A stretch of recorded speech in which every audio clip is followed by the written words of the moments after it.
ጤና ይስጥልኝ እንደምናችሁ እኔ ለማላችሁ እናንተ ለምታዩኝ ከዚህ ቀጥዬ የማቀርብላችሁ የአንድነት ፓርቲ በኖቬምበር 20 2011 ዓመተ ምህረት በስካይፕ እንደንግዳቸው ሆኜ እንዲቀርብላቸው በጠየቁኝ መሰረት ለመንደርደሪያ ለውይይታችን መንደርደሪያ ያህል መግቢያ የማቀርበውንና ያቀረብኩትን ነው። እንግዲህ ምን ወያይበት ስለ ኢትዮጵያ የኑሮ ውድነት እና ግሽበት ምክንያቶቹ ምንድናቸው በሚለው ላይ ነው። ውይይቴን ያማቀርበው እንግዲህ በአንድ አራት አምስት ዘዴዎች ነው ማለት በአምስት ደረጃዎች ነው። ይሄን ከማቅረቤ በፊት ግን እንዲታወቅልኝ የምፈልገው እኔ የማንም የፖለቲካ ፓርቲ አባል አይደለሁም። የማቀርበው ሐሳብ ስተትም ሆነ ትክክል የኔና የኔ ብቻ ይሆናል ማለት ነው እና እንግዲህ ውይይቱን የማቀርበው በአምስት ደረጃ ነው ብያቸዋለሁ። በአንደኛ ደረጃ የማቀርበው እኔ እንግዲህ ከ4 አመት በፊት ማለት ከ2008 ዓመተ ምህረት ጀምሮ በፈረንጆች ማለት ነው አንዳንድ ሐሳቦችን አቅርቤ ነበር። በተለይ በኢትዮጵያ በ2000 ዓመተ ምህረት የተነሳውን ከፍተኛ ግሽበት በሚመለከት ምክንያቶቹ ምንድናቸው በሚል አንድ ጽሁፍ የተራው ሰው ኢኮኖሚክስ ያልተማረው ህብረተሰብ ሊያነበው በሚችል መልክ ዝርዝር ያቀርባለሁ እና አንዱ በሱ ነው። ሁለተኛ ደግሞ ሌሎች ኢኮኖሚስቶች ያቀረቧቸውን ከጨምሬ ደግሞ የዓለም ባንክና የዓለም የገንዘብ ድርጅት ያሰፈሯቸውን ነጥቦች ለግሽበቱ ምክንያት የሆኑ እነሱን እንደዚሁ ሰብስቤ አጠር ባለ መልክ አቀርባለሁ። በሶስተኛ ደረጃ ደግሞ የኢትዮጵያ መንግስት በየጊዜው ያወጣቸውን መግለጫዎች ደረጃ በደረጃ አድርጌ እንደዚሁ አጠር አድርጌ አቀርብና ከዛ በአራተኛ ደረጃ ደግሞ ለመሆኑ ለዚህ ግሽበት መፍትሄ አለው ወይ፣ ከዚህ ወደ የት እንሄዳለን፣ መፍትሄዎቹስ ምንድናቸው የሚለው እንደዚሁ አጠር አድርጌ አቀርብና ወደ መጨረሻ ላይ እነዚህ ካልተደረጉ የሚመጡት አበዛዎች ምንድናቸው፣ ችግሮቹ ምን ይሆናሉ ወደፊት ለኢትዮጵያና ለኢትዮጵያ ህዝብ በሚለው ላይ በግሽበቱን በሚመለከት ሰብሰብ አድርጌ አቀርባለሁ። እንግዲህ በእኔ አስተሳሰብ የግሽበቱ ምክንያት በዋናነትም ብዬ ማቀርበው የአቅርቦት ችግር እና የምርታማነት ማጣት በእንግሊዝኛው ሾርቴጅስ እና lack of productivity የሚባሉ ናቸው እና በእነዚህ ነው እና ሾርቴጅ ለመሆኑ በተለይ የአቅርቦት ችግር ለመሆኑ ብዙ መሄድም ለምክንያቱ ብዙ መሄድም አያስፈልግም። አንደኛ የኢትዮጵያ ማዕከላዊ የስታቲስቲክስ ዲፓርትመንት የማዕከላዊ ስታቲስቲክ ድርጅት ለግሽበቶቹ ዋና ሚና የሚጫወቱት የእህልና የእህል ዘሮች እና ኢትዮጵያ ውስጥ የሚመረቱት እህሎችና ፍራፍሬዎች ናቸው ብሏል። ሌሎቹም ምሁራን የዓለም ባንክም እንደዚሁ ለግሽበቱ በዋናነት ሚና የሚጫወተው የሰብል ዋጋ ነው ኢትዮጵያ ውስጥ ብሏል እና ይሄ እንግዲህ የሚያሳየው በተለይ እንደ ኢትዮጵያ ባለች በግብርና ላይ የተሰነው አብዛኛው ህዝብ 80% የሚሆነው ህዝብ በግብርና ላይ የተሰለፈ ህብረተሰብ አብዛኛውም ህዝብ ደግሞ 80% የሚሆነው ህዝብ በግብርና ላይ ብቻ የሚመነው ኑሮ የሚገፋ ስለሆነ እና አብዛኛውንም ደግሞ ኑሮውንም ነው የሚገፋው ከአመት ራሱ ባመረተው ላይ ስለሆነ ወይ እህል አለ ወይም የለም እና ከለለ እንግዲህ ዋጋ ይበዛል ይጣፋል ማለት ነው። ገበሬው ግን ካለው ብዙም ወደ ገበያ ማቅረብ አይቸግረውም። የኢትዮጵያ ገበሬ ልብሱን የሚገዛው ላም የሚገዛው የሚቀይረው በግም የሚገዛው ሌሎችም ለትምህርት ለልጆቹ ለትምህርት መሄጃም የሚከፍለው ያው እህሉና ሽጦ ስለሆነ የተረፈው ካለው ወደ ገበያ ያቀርባል እና ዋናው ለግሽበቱ ዋናው ችግር በእኔ አመለካከት ነው። በዚህ የኢትዮጵያን ሁኔታ ደግሞ ስለማውቅ የምርት እጥረትና ምርታማነት አለመሆን ከዚህ ከተያይዞ ማለት ነው እና እንግዲህ ለዚህ ምርታማነት ለምን የለም ለሚባለው በአንድ በኩል ለምሳሌ የግብርናውን በኩል ስንመለከት አሁንም ገበሬው የራሱ የሆነ መሬት የለውም እና እንደራሱ አድጎ አይንከባከበውም። ገበሬው አሁንም ከመቼም የበለጠ ጭሰኛ ነው። እንደውም አሁን የመሬት ባለቤት የሆነው የአንድ ፖለቲካ ፓርቲ ድርጅትና ካድሬዎች ናቸው እና በእነሱ ነው ሁሉ ነገር የሚወሰነው። ከአንዱ ተነስቶ ከአንዱ ተነጥቆ ወደ ሌላ የሚካሄድበት ሁኔታ ነው። እንደዚሁ ደግሞ ማዳበሪያ ለማግኘት የሚወስኑት የፖለቲካ ድርጅቶች ናቸው። ብዙ ነገሮች ችግሮች አሉና አሁንም ገበሬው በድሮ ኋላ ቀር በሆነ የእርሻ ቴክኖሎጂ ነው የሚሄደው። በጉልበቱና በእንስሳ ጉልበት ነው የእርሻው ማሆን አብዛኛው የሚካሄደው። መስኖም እንደስከዚህ አልተስፋፋም። ብዙ ነገሮች ችግሮች አሉ። እንደው ግብርናው ገበሬው መምረት የለም፣ ቴክኖሎጂም የለም፣ የተማረ ኃይልም የለም። ገበሬውም እንደው ተማረ የሚለው ከርሃብና ችግር ስላለ የገበሬው አቅምም እንደው ብዙም የለውም። እነዚህ ሁሉ ተጨማምረው በተለይ ገበሬው በካድሬ ይዋከባል። ከደርግ ጀምሮ ና ተሰብሰብ ያ ይሄን አድርግ ይሄን አዋጣ ይሄን እንዴት ብለሃል እየተባለ ገበሬው ሁሉ ጊዜም በፖለቲካ ፓርቲዎች በካድሬዎች እየተሰበሰበ ጊዜውን ያጠፋል። እነዚህና ሌሎችም ተጨማምረው ገበሬው ምርታማ እንዳይሆን ሆኗል። የመሬት አሰራሩ ዋናው ነው። በሌላው ደግሞ እንደዚሁ በሌላው ክፍል የሚሳተፈውን ህብረተሰብ የሰው ኃይል ስንመለከት ማለት በኢንዱስትሪው በአገልግሎቱና በመንግስት ሰራተኝነት የሚያገለግለውን ህብረተሰብ ደግሞ ስንመለከት አንደኛ የትምህርት ዕውቀቱ የትምህርት ጥልቀቱ በጥልቀት ማወቁ ወይም ችሎታው ብዙም የለም። በነገራችን ላይ በግብርናው በኩል ሰላም የለም። አሁንም ሰላም እስከሌለ ድረስ ህዝቡ በቃ ለመቼ ለነገ ምን ላድርጌ ምርታማ ልሆን ከማለት ራሱ ሲጠራጠርና ሲነታረክ ገሌ ካድሬ ምን ይለኛል እያለ ነው ሲያስብ የሚያድረው። እነዚህ ሁሉ ትንሽ ሲጨማመሩ ለሀገሪቱ ኢኮኖሚ ትልቅ አስተዋጽኦ ያደርጋሉ። ሰላም ማጣቱ ራሱ በዚህም የተነሳ የተማረውና ምርታማ ነው የሚሆነው እንደ ጉልበትም ያለው አገሪቱን ጥሎ እየኮበለለ ነው ያለው እና እንዲኮበልም ተገዷል። እና እንግዲህ ጉልበት ያለውና የተማረው አገሪቱን ጥሎ እስከሄደ ድረስ ምንም አገር ምርታማ ልትሆን አትችልም። ከዚህ ላይ ደግሞ በመጥፎ አስተዳደር የመጥፎ አስተዳደር ጉዳይ አለ። ሙስና በጣም ችግር ሆኗል እና ህብረተሰቡ ሙስና እስካለ ድረስ ሁሉም ያችን ለመወጣትና ያችን ለችግር ለመወገድ ነው የሚያስበው እንጂ የራሱ የሆነ ተነቃቅቶ የራሱን የሆነ እንዳያደርግ ምርት እንዳያመርት ያግደዋል። ብዙ ችግሮችም አጋጥሞታል እና ሙስናው አንደኛው ነው።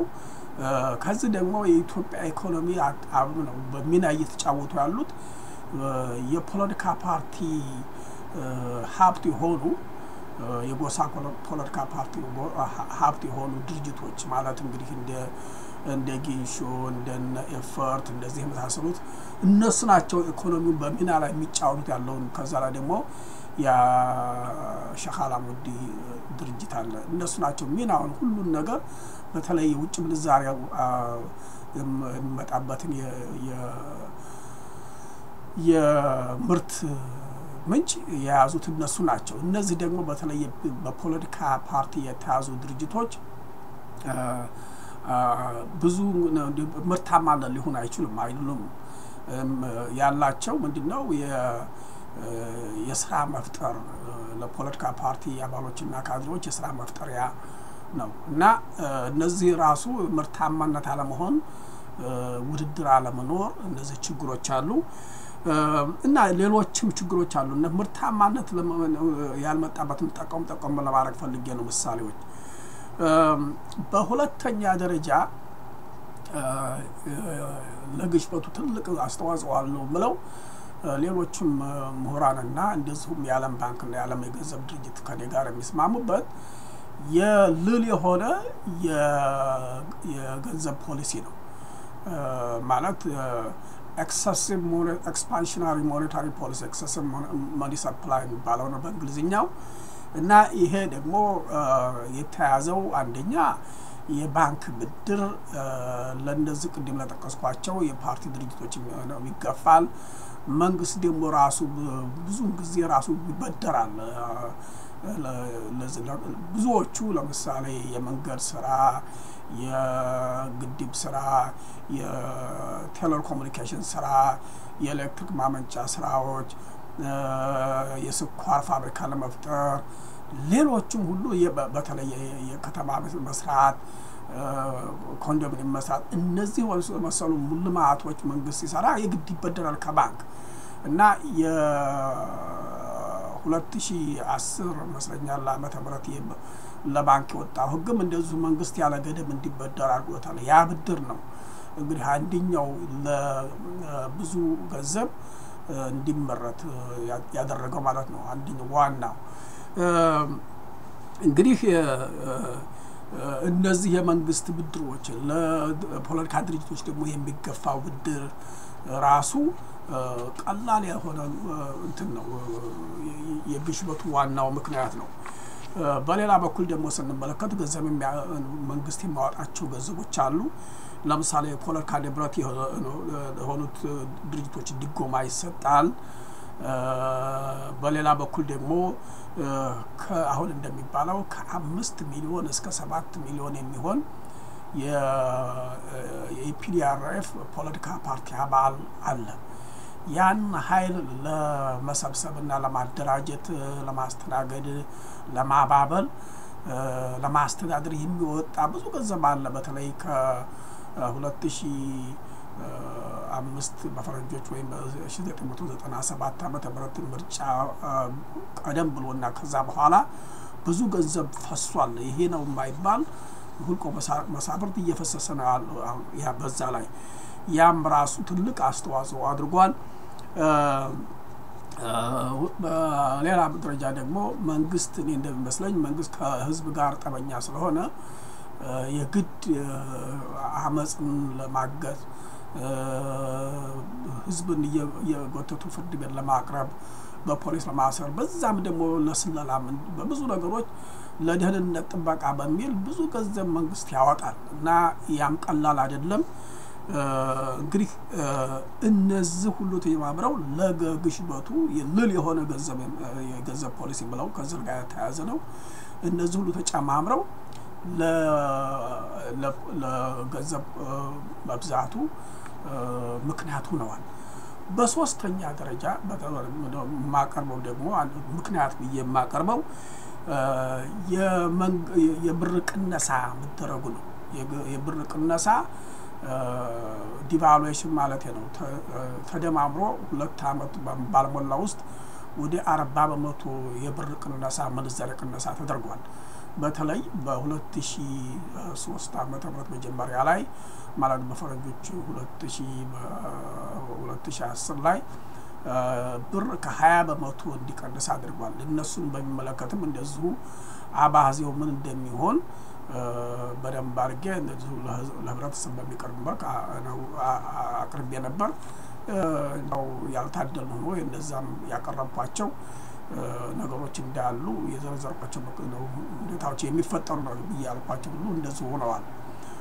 አንዳንዶቹ እንግዲህ ኢትዮጵያኖች እንዴት ነው አንተ ጠንቋይ ነው ወይ ይሄን ያልካቸው ሁሉ ሆኑ ያልካቸው ተግባራዊ ሆነዋል ይሉኛል። እኔ ጠንቋይም አይደለሁም። የተጠቀምኩበት ሁለት ነገር አንደኛ ኢኮኖሚ የተማርኩትን ኢኮኖሚ ሳይንስ ስለም በየጊዜው ማስተምረው ነው የተጠቀምኩት። ሌላ ደግሞ የኢትዮጵያን ሁኔታ ጋር ሁለቱ ናቸው ተያይዘው እነሱ የሚሆነው ነገር ባያቴ ነውና እንግዲህ የገንዘብ ምንዛሬው ብንመለከት መንግስት የኢኮኖሚ መሰረታዊ ችግሮች እንደ መፍታት ፋንታ የብር ዋጋ በማቅለል የሚፈታው መስሎት ወደ በዛ ብቻ ሲያተኩር ነው። ዲቫሉዌሽን ማለት የብር መክሰር ብቻውን ለውጥ ሊያመጣ አይችልም እና መሰረታዊ ችግሮቹን የኢኮኖሚ መሰረታዊ አብሮ መሄድ ይገባቸዋል ወይም እነሱ መጀመሪያ መደረግ አለባቸው በሚል ነው ሐሳብን ስለዘርኩት። እንደዚህ እንዳልኳቸው ሁኔታዎቹ አሁንም ችግሮቹ አሉ። በሌላ በኩል ደግሞ ስንመለከት ከዚህ ጋር ተያይዞ የውጭ ንግድ ኪሳራ አለ። ኢትዮጵያ የምታስገባው አሁን ለምሳሌ ባለፈው ዓመት በ2003 ዓ.ም ኢትዮጵያ ያስገባችው እቃዎች ዋጋ ባጭሩ ከወደ 7 ቢሊዮን ዶላር ይሆናል ተብሎ ተገምቷል። አንዳንዶቹ ለምሳሌ 6.92 ቢሊዮን ዶላር አንዳንዶቹ ከፍ ያደርጋል። ኢትዮጵያ ደግሞ ያስወጣቻቸው ማለት ለሽያጭ ያቀረባቻቸው እቃዎች 1.7 ቢሊዮን ከ1.8 ቢሊዮን በታች ነው እና በዚህ ተነሳ የንግድ ውጭ ሀገር ንግድ ካለ ማለት ነው እና የአንዲት ሀገር ክስረት ሲኖር ተበደረች ማለት ነው። ብድር ሲኖር እንግዲህ ይሄ ደግሞ በብር ላይ ተጽዕኖ ያደርጋል። በብር ዋጋ ላይ የብር በመግዛት አቅሙ ላይ ከባድ ተጽዕኖ ያደርጋል እና እንዲያውም ለብዙ ሀገሮች ኢትዮጵያ ብቻ ሳይሆን ብዙ ሀገሮችን እንደዚህ ያለ ሆነ ድራስቲክ እንደዚህ ያለ ነገሮች ሊወስዱ የሚያስገድዳቸው አንሱ ነው እና የብድር ማቻት ይሄ እንግዲህ እንደምታውቁ የአንድ አመቱ የንግድ ኪሳራ ወይም ክፍት ነው። የአንድ አመቱ ብዙ አመት ሲጨመር እንግዲህ በጣም ብዙ ግሮች አሉ ማለት ነው። የአንድ አመት ብቻ ነው ክፍተቱን ያልገርባችሁ። የአንድ አመት ኪሳራ ከ5.3 ቢሊዮን ዶላር ባያንስ ነበር ያልፈው አመት። አሁንም ያ ነገር እንደዚሁ እንደቀጠለ ነው። በሌላ በኩል ደግሞ እንደዚሁ ለዚህ ከእንትኑ ጋር ይዞ ውጭ ጋር ከዲቫሉ ጋር ምንዛሬ ጋር የተያያዘው ደግሞ የውጭ ምንዛሬ እጥረት ነው እና አንደኛውም ደግሞ ለዚሁ የጋበዘው የኢትዮጵያ መንግስት ብርን እንዲቀንስ ምክንያት ይሄ ነው። የብር እጥረት ነው። ውጭ ምንዛሬ ሲያጥር ያድ ነው እንግዲህ ይሄን ሲወስ አላማው ምንድነው? እንግዲህ የሰው ጉልበትን ዝም ብሎ መግዛት ማለት ሰራተኛውን ጉልበት ሰራተኛውን ደሞዝ ወስደውን ዝቅ ያደርጋል። በዚህ የተረፈውን ከፍ ያደርጋል። የኢትዮጵያ እቃዎች ይሄ እንግዲህ በስነ ልቦና ቲዮሪ ማለት ነው። ኢትዮጵያ እቃዎች ዋጋ ዝቅ እንዲያደርጋል፣ የውጭ እቃዎች ደግሞ እንዲያሩ ያደርጋል። በዚህ የተነሳ ይሄን የግድ ክፍተት ይፈጥራል በሚል ነው እንግዲህ የውጭ ዛሬ ወደዚህ የተደረገ የውጭ ምንዛሬ ጥረት ይሄ ነገሮችን መፍታት ተብሎ ያ ራሱ የተያዘ ነው እና በሌላ በኩል ደግሞ በየጊዜው እየጨመረ የሄደው ግሽበት እውነተኛውን የብር ምንዛሬ ካለመጠን ከፍል ማድረጉ ነው። ይኸውም እና አባባል ግን ከጠቅላይ ሚኒስትር መለስ ጋር የሚሰማ ነው ማለት የኢትዮጵያ ብር ዋጋው ዝቅ ያለ ሀገር ቤት ማለት እንግዲህ ሽበቱ ከፍ እያለ ከሄደ ደግሞ በዚህ በኩል ደግሞ የብር ምንዛሬ እንዳለ ከተቀመጠ የኢትዮጵያ ብር ከሚገባው በላይ ከፍ ብሏል። የመሬው ከፍ ብሏል ማለት ነው። መንግስት ባለት መልክና ክል መሆን ያሉ ነገሮች ተዛብተዋል ማለት ነው። የአንዲት ገንዘብ ግሽበት ካለ ለምንዛሬው ካልተቀየረ የብሩ ምንዛሬ ከውጭ ዘንዳው አልገባባሉ ከፍ ይላል እና በዚህ የተነሳ እንግዲህ ያው ለግሽበቱ እሱም አንደኛው ምክንያት ነው ማለት ነው። በእንግሊዝኛው ዲስክሪፐንሲ ኖሚናል ኤንድ ሪል ኤክስቼንጅ ሬት ይባላል። በአምስት እንግዲህ ከጋር ተያይዞ የማቀርበው የኢትዮጵያ ከዜሮ በታች ያለው የወለድ ኢንትረስት ሬት ነው። እሱ እንግዲህ ዝቅ ሲል ምን ያጋል ኢትዮጵያ ችግር ኢኮኖሚ ላይ ብዙ ችግር ያገኘው እሱ ነው። እንግዲህ ከዜሮ በታች ሲሆን ግሽበቱን አውጥቶ ከዜሮ በታች ከሌሎቹ ደግሞ እንደ ያለ የሚቆጠረው ለሚያውቀው የተመደቀው በርሶ ውል ካገኘ ግን 40 ሆነ በኋላ ስንደር ትመለስ ወይ ክድሩ ሳቱ ያህል ግን ክብያ ይህን የሚያደርግ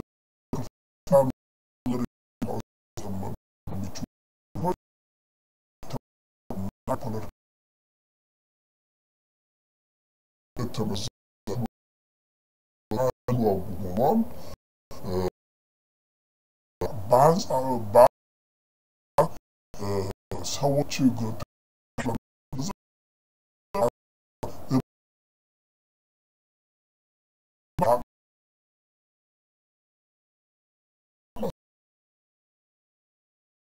ሰብረን ማለት እቃዎችን በመግዛት